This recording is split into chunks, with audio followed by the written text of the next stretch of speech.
आता झोप आली का सगळ्यांना? ऊन लागतंय? हा, तुम्ही सगळे कंटाळलेले बरोबर ना? आता मी तुम्हाला 1 तास सोडणार नाही. ओके, चालेल ना? असो, पण या पुस्तकाच्या विश्लेषणाच्या कार्यक्रमाच्या निमित्ताने या ठिकाणी व्यासपीठावर उपस्थित असलेले या शाळेचे प्राचार्य पारखे सर, उपप्राचार्य शेख सर, आमचे मित्र गायकवाड सर, इतर सर्व पर्यवेक्षक, त्याचप्रमाणे व्यासपीठावर उपस्थित असलेले सातपुते सर, ज्यांनी हे पुस्तक तुमच्यासाठी उपलब्ध करून दिले, असे आमच्या प्राथमिक शिक्षण विभागातील एक ज्येष्ठ साहित्यिक लेखक चव्हाण सर, इतर उपस्थित असलेले सर्व शिक्षकवृंद, समोर उपस्थित असलेले शिक्षक बंधू भगिनी, आणि ज्यांना अतिशय कंटाळा आलेला आहे, आता पुस्तक आहे, कार्यक्रम काय चालला आहे, कधी संपेल याची वाट पाहत असणारे माझे सगळे बालमित्र, मी काही भाषण नाही करणार. 1-2 मिनिटांमध्ये थोडंसं मी बोलतोय तुमच्याशी.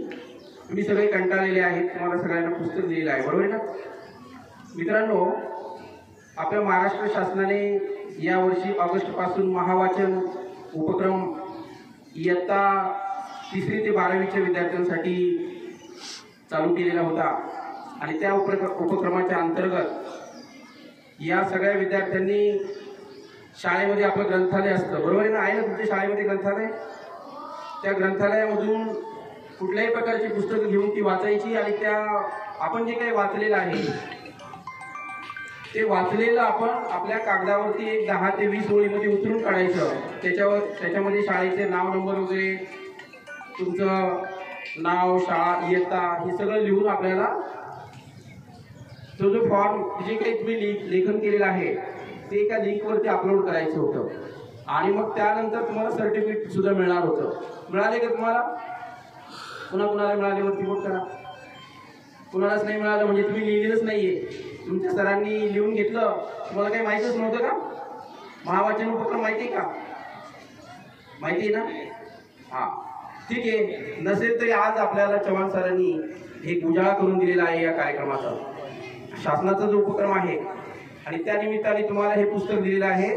ते पुस्तक आता सगळ्यांनी घरी जाऊन वाचा, आणि वाचल्यानंतर एक 20 ओळी त्या पुस्तकामध्ये तुम्हाला वाचल्यानंतर काय काय अनुभवायला मिळालं, एक 20 ओळी एका कागदावरती लिहून काढायचं, त्याच्यावर तुमचं नाव, इयत्ता, तुकडी लिहायची, आणि ती तुमच्या वर्ग शिक्षकांकडे जमा करायची. चालेल ना? कधी करणार?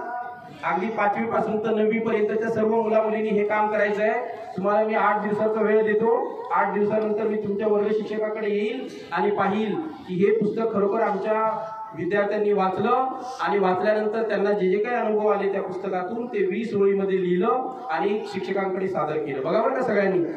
हा, आज कोणता वार आहे? बुधवार. प्रत्येक 8 दिवसानंतर म्हणजे बुधवारी, पुढच्या बुधवारी मी तुमच्या वर्ग शिक्षकांकडे पाहिल तुम्ही काय लिहिलं हे पुस्तक वाचलं. तर हे पुस्तक तुम्हाला वाचायला दिलेलं आहे मित्रांनो. या पुस्तकाविषयी सगळ्यांनी अतिशय सुंदर अशा प्रकारचं विश्लेषण केलेलं आहे. खरोखरच सरांनी हे पुस्तक मलाही दिलेलं आहे. मी काही टप्पे त्याच्यातले वाचलेले आहेत. अतिशय छान अशा प्रकारचं लेखन त्यांनी केलेलं आहे. परंतु त्यांनी त्यांचं काम केलेलं आहे बघा. ते चव्हाण सर या शाळेचे विद्यार्थी आहेत. तुमच्यासारखेच ते असे समोर बसत होते. पारखे सर, शेख सरांचे ते विद्यार्थी आहेत. इथे बसून, या मातीवरती बसून, या ग्राउंडवरती बसून ते काय झाले, पुढे मोठे मोठे होत गेले, आणि आज ते काय झालेले आहेत, एक उत्कृष्ट अशा प्रकारचे लेखक तयार झालेले आहेत. या शाळेचा एक विद्यार्थी लेखक तयार होऊ शकतो, तर तुमच्यामधून सुद्धा या शाळेचा एखादा विद्यार्थी लेखक, एखादा विद्यार्थी डॉक्टर, इंजिनियर, शास्त्रज्ञ, बरोबर नाही, साहित्यिक, खूप मोठं कार्य तुमच्या सगळ्यांकडून होणं अपेक्षित आहे. आणि म्हणून त्यांची प्रेरणा घेऊन आपल्याला सुद्धा वाचन संस्कृती जोपासायची आहे. त्याच्या माध्यमातून आपल्याला विद्यार्थी जीवनामध्ये चांगला अभ्यास करायचा आहे. अभ्यासातून आपल्याला चांगले गुण प्राप्त करायचे आहेत, आणि भविष्यामध्ये आपल्याला मोठ्या पदावरती जायचं आहे. बरोबर आहे ना? कारण न वाचता आपल्याला पेपर सोडवता येईल का मुलींनो?